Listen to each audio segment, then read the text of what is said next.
pujian menggema, bersoraklah hai alam semesta, Kau Rajaku.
Tuhan surga pengharapanku. Hidupku tenang, ku nikmati penuh cara Tuhan mengasihiku.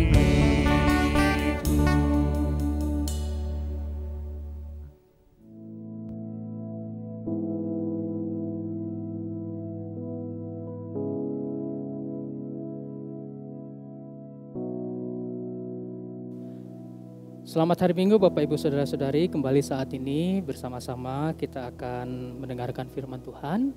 Namun sebelumnya mari kita akan memohon pertolongan kepada Tuhan melalui doa. Mari kita berdoa. Allah Bapa yang baik, yang senantiasa terus menjaga memelihara kehidupan kami bersyukur Engkau senantiasa hadir bersama-sama di dalam kehidupan kami dari hari lepas hari. Dan pada saat ini, di dalam rangkaian bakti kami hendak kembali untuk dapat membaca bagian daripada firman-Mu, hendak mendengarkan sabda-Mu yang kudus, hendak merenungkannya, terlebih hendak melakukan di dalam kehidupan sehari-hari. Kami memohon pertolongan Tuhan melalui Roh Kudus untuk senantiasa menguatkan kami, membaharui setiap hati pikiran kami supaya kami senantiasa diarahkan oleh firman Tuhan. Ya Tuhan, berbicaralah kepada kami mendengarkan. Hanya di dalam dan melalui Yesus Kristus Sang Firman yang hidup, kami berdoa. Amin. Pembacaan kita pada saat ini terambil dari Yohanes 17 ayatnya yang pertama sampai dengan yang ke-11. Saya akan bacakan bagi kita sekalian. Demikianlah kata Yesus. Lalu ia menengadah ke langit dan berkata, Bapa, telah tiba saatnya. Permuliakanlah anakmu, supaya anakmu mempermuliakan engkau.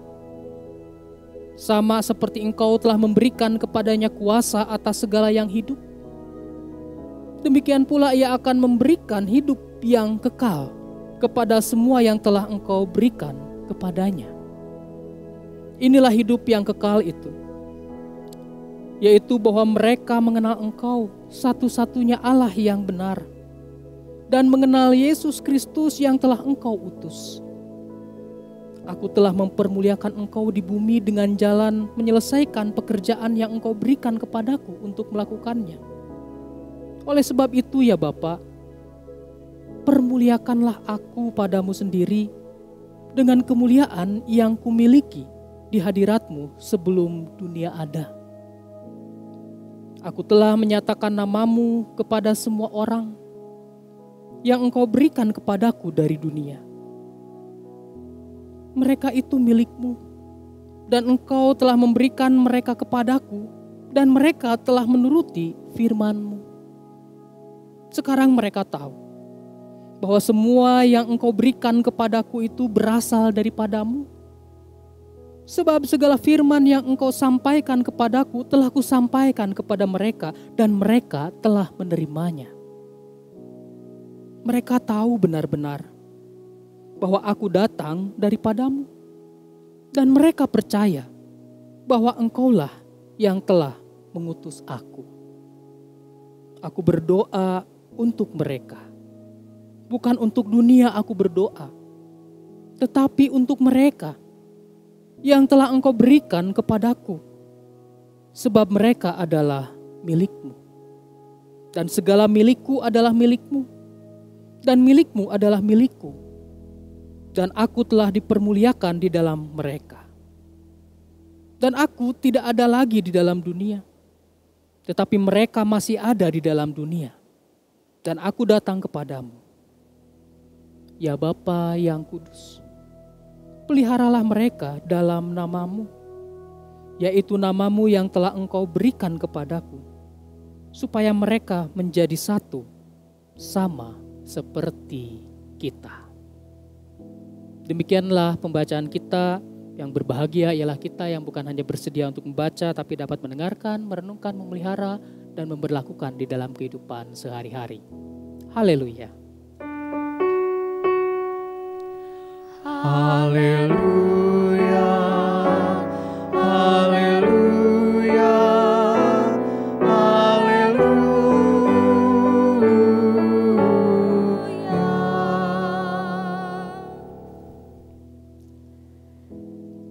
Ibu bapak saudara-saudari yang dikasih Tuhan, ada sebuah cerita. Seorang ibu dari keluarga Katolik yang taat merasa tidak nyaman dengan kekasih dari anaknya. Kekasih anaknya bukan dari kalangan tertib iman atau Katolik taat seperti keluarga mereka. Sementara si anaknya ini, anak perempuannya ini, jadi jarang ke gereja dikarenakan cinta buta pada kekasihnya tersebut. Di suatu kesempatan ibunya berkata, "Nak, kamu sebagai seorang yang taat harus mengingatkan kekasihmu untuk taat dan rajin ke gereja. Apa jadinya keluarga tanpa agama dan seterusnya dan seterusnya." Segala nasihat tentang spiritual, tentang dogma gereja, tentang aturan gereja keluar dari mulut ibunya. Sebagai anak yang penurut, dia akhirnya mengatakan mengenai ketaatan agama itu kepada kekasihnya tersebut. Si anak perempuan ini berkata, "Mas, sebaiknya kita harus sering ke gereja, ikut misa, aktif belajar tentang agama, dan seterusnya." Namun hati sang kekasih mungkin memang sedang keras hati, sehingga ia tidak berubah, juga masih tidak mau untuk datang ke gereja. Si perempuan ini sedih, ia pun menangis meratap pada Tuhan, ia mulai mendoakan kekasihnya itu, bahkan ia juga curhat kepada ibunya, hingga akhirnya dia dan ibunya berdua berdoa memohon dibukakan supaya hati si laki-laki ini untuk mau datang kembali ke gereja. Sehingga entah bagaimana si kekasihnya tersebut akhirnya mau ke gereja. Suatu ketika bahkan si laki-laki ini berkata kepada kekasihnya, "Dek, aku kok nyaman ya di gereja," katanya. Mendengar perkataan itu betapa senangnya si perempuan. Ternyata doa dia dan juga ibunya dikabulkan oleh Tuhan. Semenjak saat itu si laki-laki ini pun rajin ke gereja. Suatu hari si laki-laki ini berkata kepada si perempuan ini. Dia berkata, "Dek, kayaknya sudah tiba saatnya kita bicara serius. Saya ingin menyampaikan ini kepadamu di depan ibumu." Mendengar itu sang gadis sangat senang, bukan kepalang. Dalam hatinya ia berkata, tercapai juga apa yang saya inginkan. Doa saya, doa ibu saya terkabul. Dia telah menjadi orang yang taat dan akan melamar. Dengan hati berbunga-bunga dia menyiapkan momen bahagia tersebut. Hingga akhirnya si laki-laki ini datang ke rumah kekasihnya itu. Dia berkata kepada perempuan ini di depan ibunya, "Dek, aku ingin menyampaikan. Setelah 1 minggu aku merenung dan berpikir, keputusanku sudah bulat. Aku memutuskan mulai sekarang aku akan menjadi pastor." Ya Bapak Ibu Saudara-saudari, cerita itu mungkin hanya sebuah guyonan. Kita tahu kalau pastor memang tidak menikah ya. Tapi pertanyaan saya, bagaimana rasanya jika kita tahu ada orang yang mendoakan kita? Ketika kita sakit, ada orang yang menjenguk lalu mendoakan.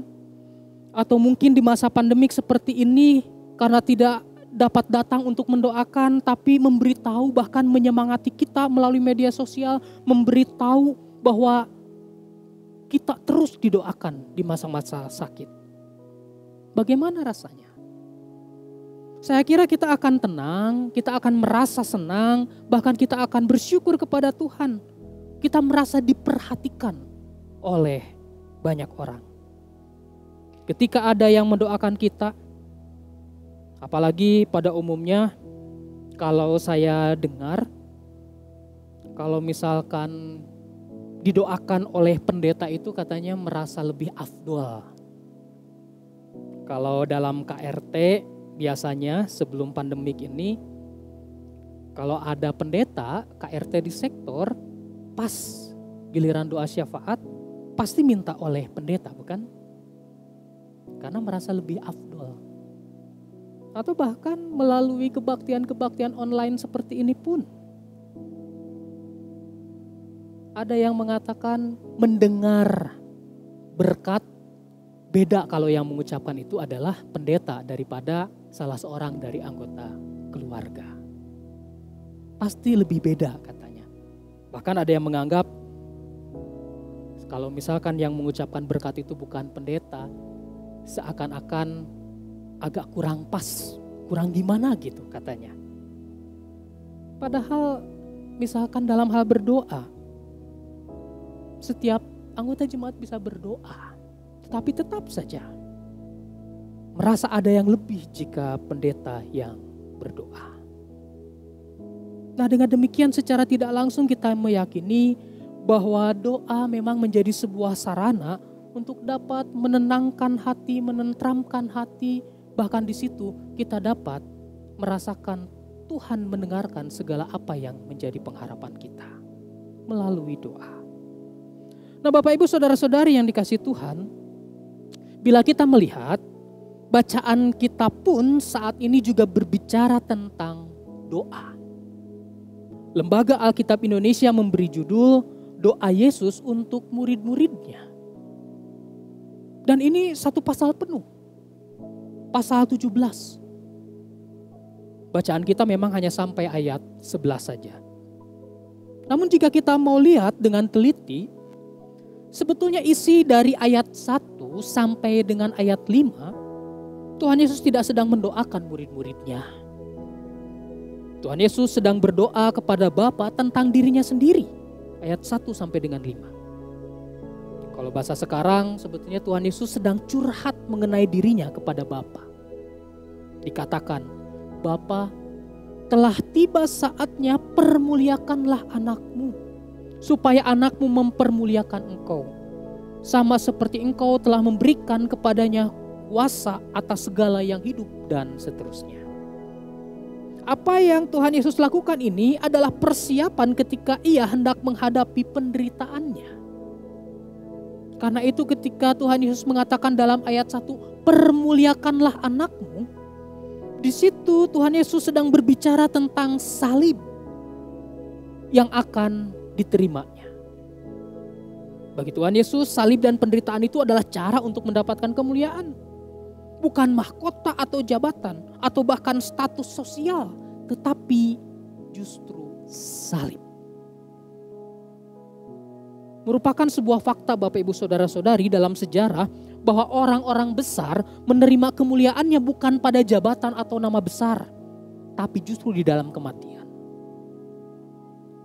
Kematian dan cara kematian mereka itulah yang menunjukkan kepada banyak orang apa dan siapa mereka itu sebenarnya. Abraham Lincoln memiliki banyak musuh pada masa hidupnya. Tetapi mereka yang telah mengecam dia pun melihat kebesarannya justru ketika dia mati. Seorang yang keluar dari kamar tempat Lincoln dibaringkan setelah ia ditembak mati pernah mengatakan seperti ini. Sekarang dia menjadi milik segala abad. Bahkan juga Stanton, menteri urusan perang Lincoln, yang selalu memandang Lincoln sebagai seorang yang kasar dan tidak tahu adat, melihat kepada mayat itu dengan mengucurkan air mata dan berkata, inilah seorang pemimpin manusia yang besar yang pernah ada di dunia. Itu Lincoln. Ada juga seorang yang bernama Joan of Arc yang hidup abad ke-15, seorang pahlawan negara Perancis dan orang suci, telah dibakar sebagai tukang sihir dan penyesat oleh orang-orang Inggris kala itu. Di antara orang banyak, ada seorang Inggris yang sebelumnya telah bersumpah, dia bersumpah untuk menambah kayu bakar pada api yang akan dipakai untuk membakar Joan itu. Tetapi pada saat pembakaran itu, seorang Inggris ini malah berkata, biarlah jiwaku ada di sana, di mana jiwa wanita itu berada. Orang-orang besar, kebesaran mereka dan kemuliaan mereka justru ada pada kematian atau cara kematiannya. Dan bukankah Tuhan Yesus pun demikian? Tuhan Yesus melebihi bukan hanya ketika dia dengan cara mati dan matinya. Semasa hidupnya dia orang besar. Ditambah dengan cara kematiannya. Dari mana kita tahu?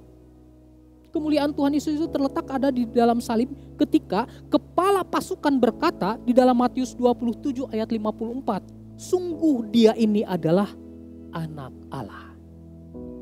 Itulah kebesaran Yesus dan kemuliaannya. Dan melalui salib itu, maka akan tiba saatnya bahwa murid-muridnya akan ia tinggalkan di dunia. Nah, oleh karena itulah Bapak Ibu Saudara-saudari, Tuhan Yesus berdoa kepada Bapa. Karena tidak lama lagi ia akan menerima penyalibannya. Nah, Bapak Ibu Saudara-saudari, lalu apa yang menjadi isi doa Tuhan Yesus bagi murid-muridnya tersebut? Setelah dibaca, mungkin ada banyak orang yang bisa berefleksi mengenai doa dari Tuhan Yesus ini. Bagi saya setidaknya ada beberapa hal isi dari doa Tuhan Yesus. Yang pertama, pemeliharaan. Hal ini terlihat melalui ayat 9 dan 11. Aku berdoa untuk mereka. Bukan untuk dunia aku berdoa, tetapi untuk mereka. Di ayat 9. Di ayat 11, peliharalah mereka dalam namamu. Jika Anda didoakan oleh pendeta saja merasa lebih afdol, apa namanya atau bagaimana rasanya jika Tuhan Yesus yang berdoa bagi Anda? Pak Pendeta, tapi kan waktu itu Tuhan Yesus mendoakan murid-muridnya pada zamannya, bukan mendoakan kita saat ini. Iya betul. Tapi bukan berarti dia saat ini Tuhan yang hanya diam saja, yang sare. Bukankah kita sering mendengar istilah Gusti ora sare? Bukankah kita juga saat ini adalah murid-muridnya? Walaupun yang hidup di masa kini. Dan kita saat ini masih di dunia. Dan Tuhan Yesus mendoakan murid-muridnya yang waktu itu masih tinggal di dunia. Dan kita juga saat ini masih tinggal di dunia. Ingat, Tuhan Yesus tidak meminta kepada Bapa untuk segera mengambil murid-muridnya dari dunia. Karena kasihan ambil saja. Tidak. Justru dengan meminta pemeliharaan di dunia, Tuhan Yesus menghendaki bahwa muridnya tetap di dunia, tapi berada dalam pengawasan dan pemeliharaan Tuhan. Tuhan Yesus tidak meminta kepada Bapa penderitaan dari para murid diambil, tetapi menguatkan para murid untuk menjalani penderitaan itu walaupun di dunia. Jadi melalui doanya tersebut Tuhan Yesus tahu betul apa yang menjadi kebutuhan kita. Apa yang menjadi persoalan kita. Apa yang menjadi kesulitan kita. Bahkan bila kita mau menelaah terhadap isi doa Tuhan Yesus, maka kita sebetulnya bisa menyimpulkan bahwa apa yang dialami oleh muridnya tersebut bukanlah perkara yang biasa-biasa. Ketika Tuhan Yesus meminta pemeliharaan Bapa kepada atau bagi murid-muridnya. Para muridnya memang akan diperhadapkan dengan situasi yang tidak mudah, situasi yang sulit. Sama seperti yang Yesus sampaikan juga, aku akan mengutusmu ke tengah-tengah serigala.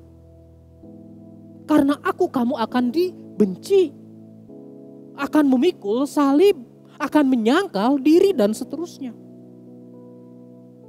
Karena itulah merasa penting bagi Yesus untuk memohon kepada Bapa akan pemeliharaan untuk murid-muridnya tersebut di dalam dunia. Dan pemeliharaan yang dimohonkan Tuhan Yesus kepada Bapa di sorga bukan janji palsu, tapi pasti. Sesuatu yang pasti di tengah-tengah ketidakpastian.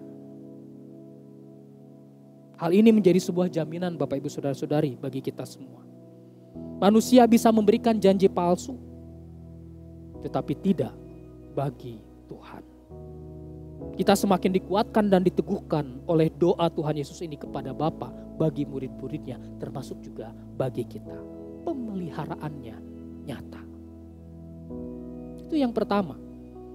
Yang kedua, melalui doanya, Tuhan Yesus ingin menegaskan bahwa kita ini milik Allah di dalam Kristus. Ayat 9 bagian akhir. Sebab mereka adalah milikmu. Jika kita kepunyaan Allah, maka Allah sebagai pemilik kita tidak akan pernah meninggalkan kita. Ia akan selalu memperhatikan kita. Kepemilikan ini semakin menegaskan akan pemeliharaan yang dimohonkan Tuhan Yesus kepada Bapa. Jika gembala upahan saja bersedia untuk menjaga domba majikannya dengan baik, apalagi pemilik sebenarnya. Ia akan sungguh-sungguh memelihara kepunyaannya tersebut. Karena itu mari mengarahkan diri kepada Bapa, kepada Allah sang pemilik hidup kita. Maka kita percaya akan segala pemeliharaannya nyata bagi kita. Yang ketiga, di dalam Allah kita menjadi satu dalam persekutuan saudara seiman. Ayat 11 bagian akhir, ya Bapa yang kudus, peliharalah mereka dalam namamu, yaitu namamu yang telah engkau berikan kepadaku, supaya mereka menjadi satu sama seperti kita. Persekutuan kita bersama saudara lainnya mencerminkan persekutuan Yesus dengan Allah Bapa. Karena itu kita juga harus berupaya untuk saling menjaga satu dengan yang lain supaya kita tidak runtuh. Supaya kita tidak merusak citra Yesus. Jangan sampai ada orang di luar sana yang berkata, ih nah orang Kristen teh pas sindir-sindir gitunya. Ih nah orang Kristen teh parasea wae-nya. Ih nah orang Kristen teh omongana nyelekit gitunya. Ih nah beuki iji we batur teh ka orang Kristen. Rek naon jadi Kristen ge tinggali kalakuan ge kitu. Sama seperti Yesus dan Bapa satu. Begitu pula kita bersama saudara-saudari seiman lainnya satu dan teguh. Dan kita disatukan oleh kebersatuan Yesus dan Bapa yang adalah satu itu. Yang keempat, maka dari itu, poin 4, kita harus saling mendoakan satu dengan yang lain. Jika Tuhan Yesus saja sebelum kepergiannya berdoa kepada Bapa untuk murid-muridnya, maka kita sebagai muridnya harus saling mendoakan satu dengan yang lain. Malah, kita juga bukan hanya mendoakan sesama kita yang satu keyakinan, tapi juga mendoakan semua umat manusia karena kasih Allah itu menjangkau seluruh umat manusia. Terlebih pada hari ini adalah hari Lebaran, hari raya Idul Fitri yang pertama bagi saudara-saudari kita umat Muslim. Kita doakan mereka. Kita mendoakan saudara-saudari kita itu supaya mereka bisa saling meminta dan memberi maaf satu dengan yang lainnya. Doakan supaya mereka dan kita bergandengan tangan. Doakan mereka walaupun di tengah-tengah pandemik mereka tetap bisa merasakan sukacita melalui hari raya Idul Fitrinya tersebut. Karena mungkin di antara mereka ada yang merasa sedih tidak bisa melaksanakan sholat Id bersama-sama. Tidak bisa pulang kampung bertemu dengan setiap sanak keluarga lainnya. Doakan mereka. Dan kita berdoa bersama juga untuk dapat bisa menghadapi pandemi COVID-19 ini. Kita memiliki satu tujuan yang sama dalam saudara, dalam kemanusiaan. Saling mendoakan dalam perbedaan keyakinan adalah cermin kedewasaan beragama. Bapak Ibu saudara-saudari yang dikasihi Tuhan, mari pada saat ini kita bersama-sama percaya bahwa Allah senantiasa menjaga dan memelihara kita. Janjinya tidak akan pernah meleset. Percayalah, lihat keberadaan kita masing-masing. Sampai dengan saat ini Tuhan memelihara kita. Kasih-Nya nyata bagi kita. Amin.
Bapak, saudara-saudari, kita akan bersama-sama untuk berdoa syafaat.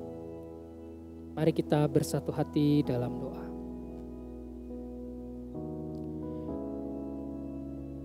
Ya Tuhan, kami bersyukur bila mana kami senantiasa dapat diteguhkan dan dikuatkan oleh firman-Mu.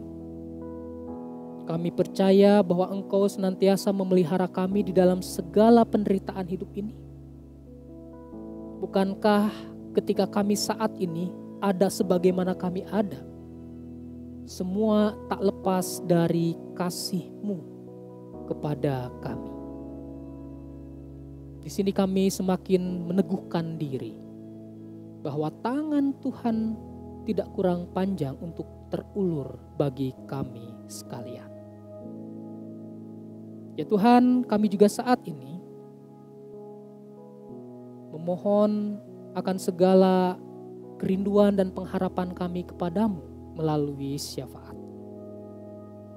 Kami berdoa bagi segenap saudara-saudari kami yang sedang dalam keadaan sakit, baik yang dirawat di rumah, terlebih dirawat di rumah sakit,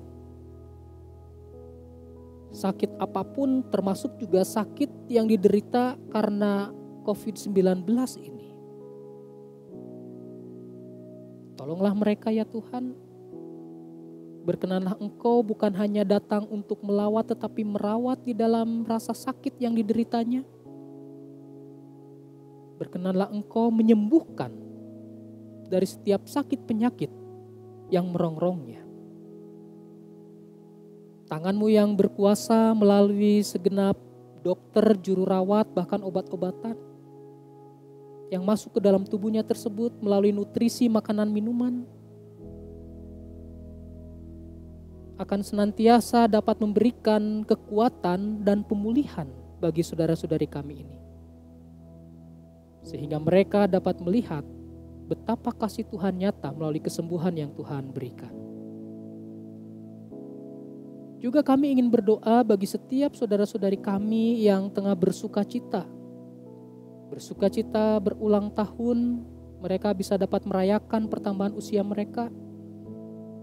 Bersukacita karena ulang tahun pernikahan antara suami dan istri. Dan mungkin masih ada sukacita-sukacita lainnya yang dimana saudara-saudari kami ini senantiasa bersyukur kepada Tuhan melalui sukacitanya tersebut.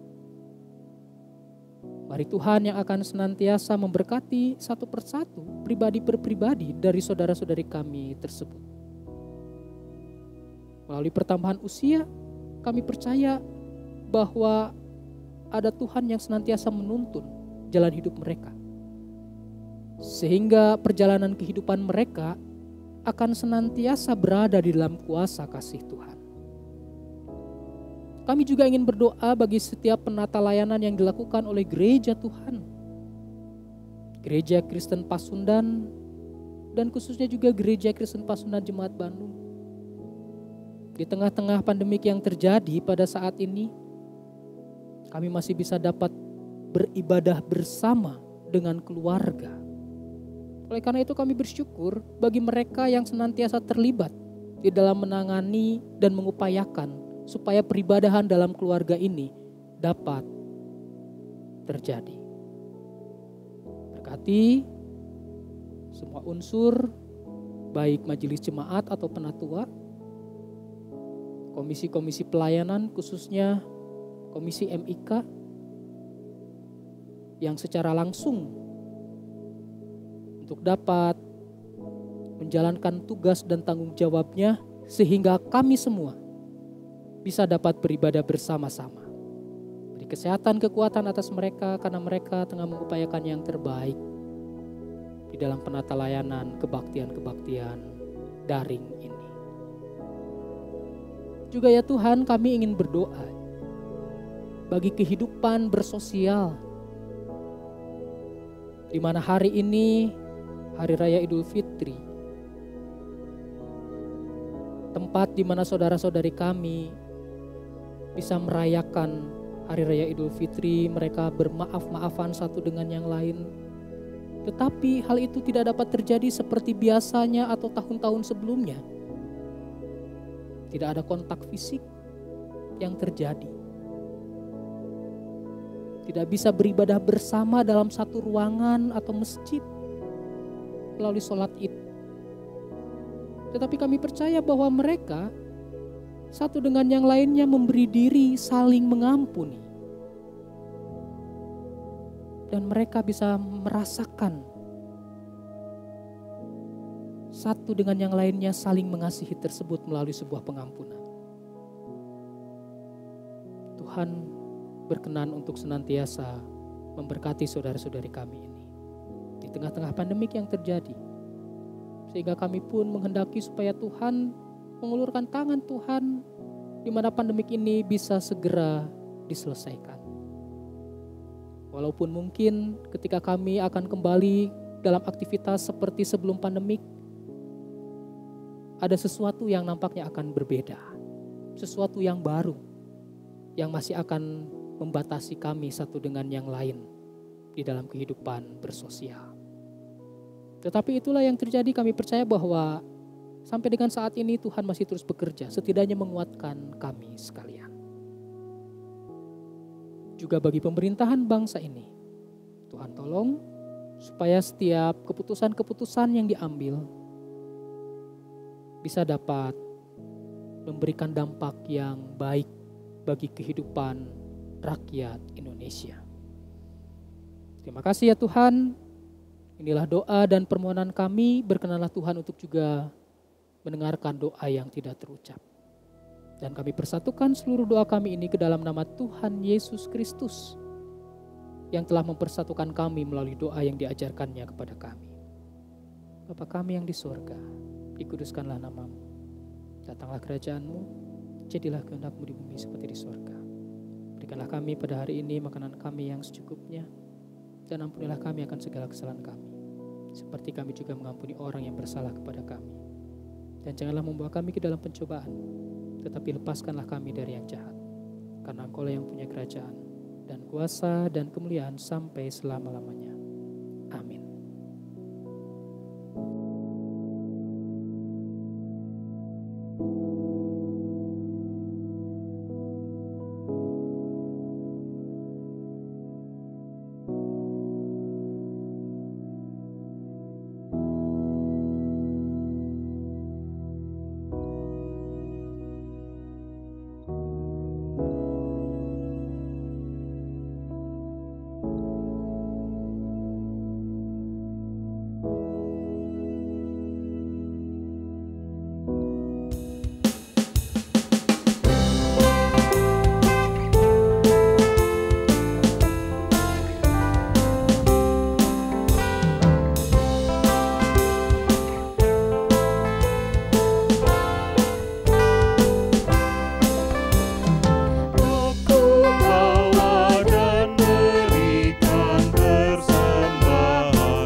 Bapak Ibu saudara-saudari yang dikasihi Tuhan, mari kita bersama-sama untuk mengarahkan hati kita kepada Tuhan, memohon dan sekaligus juga menerima berkat darinya. Kasih Allah Bapa yang tercurah dalam keselamatan oleh Yesus Kristus dan persekutuan hidup damai sejahtera yang dibangun oleh Roh Kudus melimpahi saudara-saudari sekalian sekarang ini dan selama-lamanya. Amin.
Jangan lupa untuk like, komen, dan subscribe.